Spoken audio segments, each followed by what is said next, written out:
have value. Your value can be up here, but no one's going to give you any credit. You only get credit for the value that you can communicate. Does that make sense? So if you can, your value may be here, but if you're only communicating your value to here, you're only going to get value to there. Are y'all on page? Does that make sense to you guys? Just like this Lamborghini, it's very valuable. All it needs is a car wash. But if you're not showing up, and showing up means, come on, all four of these things, especially what you say and how you say it. If you're not showing up as your best self, just like this Lamborghini all covered in dirt is not showing up as its best self, no one can give you credit for the value that you truly have. The first question is first meet. Do what? First meet, first conversation. Yes. Yeah, sure. Which one's next? Okay. So if I say to you that I'm a 10, am I like supposed to validate like why to myself? Am I No. showing up? I feel like I'm a 10. Right now? Are you supposed to do all that? No. No. What time is it, y'all? What does this say? I want y'all communicating your value at a 10. In order to do that, it takes a lot of self-reflection, some self-accountability. There's 3 questions that we're going to revisit over and over and over. I'm going to give y'all like 5 minutes on these questions. These questions are so simple. When you first read them, they're just real simple. You're like, duh, right? The better you can answer those 3 questions, the better you're going to be on a first date, the better you're going to be at explaining your value, the better you're going to be in conversation. Really, those 3 questions are all you need till like date number 4. If you're escalating things correctly, you should be asking way more questions than you are talking about yourself. The only thing you need to talk about yourself to get to date number 4 are those 3 questions right there. The better you can answer those 3 questions, the better your chances to getting all the way to date number 4. So who am I? Just like what I started, my little pitch, right? I could answer that 10 different ways. So the more you can do that, the better you are at doing that, the more you're going to perk up and find your people. So I'm going to let y'all try give each of those questions a shot. Again, anybody can share any of it that you want or not, but they're going to get better as we go along. There's 6 parts to this series tonight's event. There's 5 more. Hopefully all of you will come back and bring a friend. Every part addresses those 3 questions right there. So if you attend every meeting, you're going to have these immaculate, amazing answers for those 3 questions. You asked me that when you presented that to me. That still was the hardest thing for me to answer. You've thought about it for weeks now. What do you got? Because it's the thing that I tell when other people ask me like what I am. I'm like, I'm a sister, I'm a daughter, I'm a friend. The things that I'm proud of are my relationships with my friends, my relationship with my family. Mm-hmm. I'm a social butterfly. Mm-hmm. Like that. And it just seems like so little, like maybe not enough. Right. So that's the core of who I am. So what we're trying to do, answering those questions, is like taking this car to the damn car wash. What y'all are doing right now, being able to peel back the layers. And communicate. You communicate it in a way that's attractive. The better you are at communicating that, because words are attractive, and people's personality attracts us just as much as their looks, right? So when you communicate this, the better you can communicate that, it's attractive. It's, oh, you do that?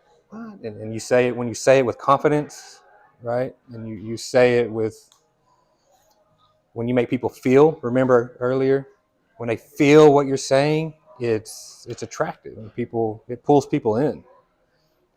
But if you say it real flat, just flat and no energy, it's like, okay, well, I guess I'm done with this conversation. So.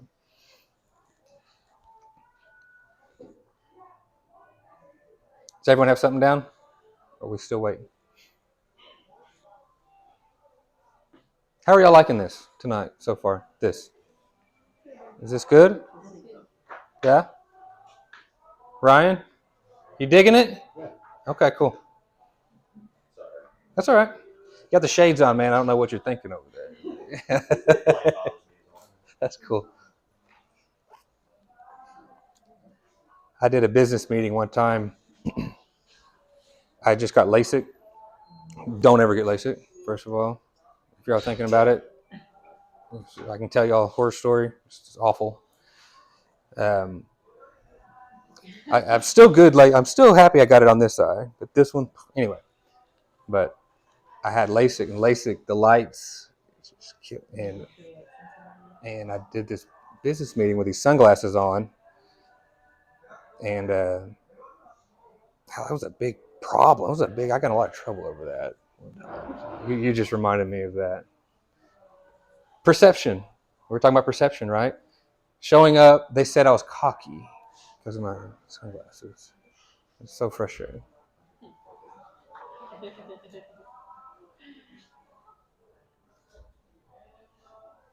Okay. We're about to transition to another topic, so I'm gonna close that one out. That's the main topic. This next one is going to be supportive. So everything going forward is going to be bolstering up those answers right there, right?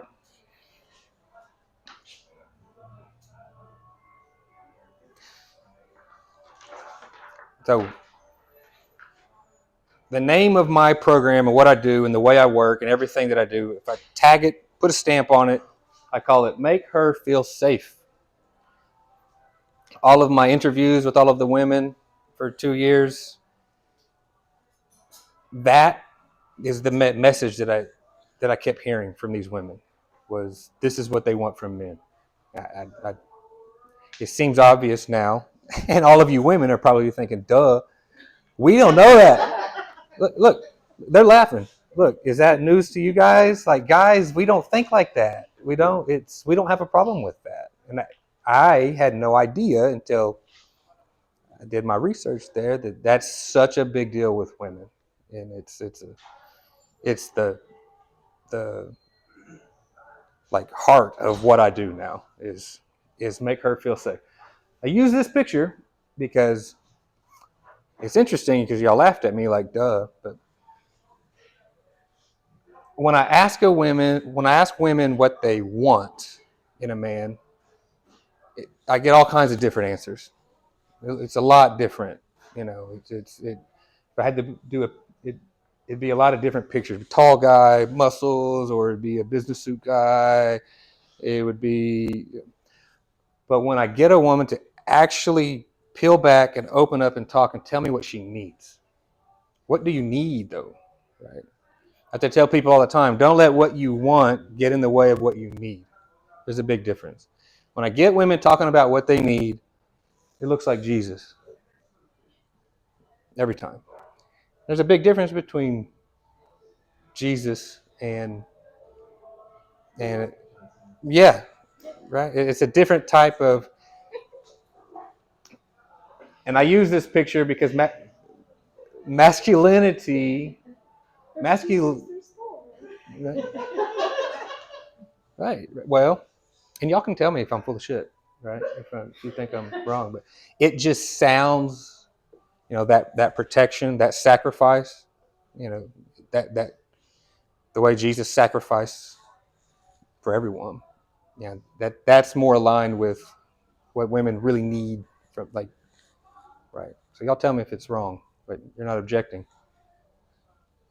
And I like this picture because the whole toxic masculinity thing. Masculinity's been under attack here for the past 10 years.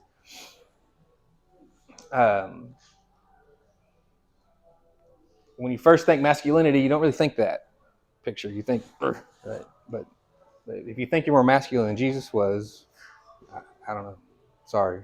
Sorry. So, what is your vision of masculinity? That's the question that I have. What is your vision of masculinity? So, for women, this helps you get clear on what you should be looking for.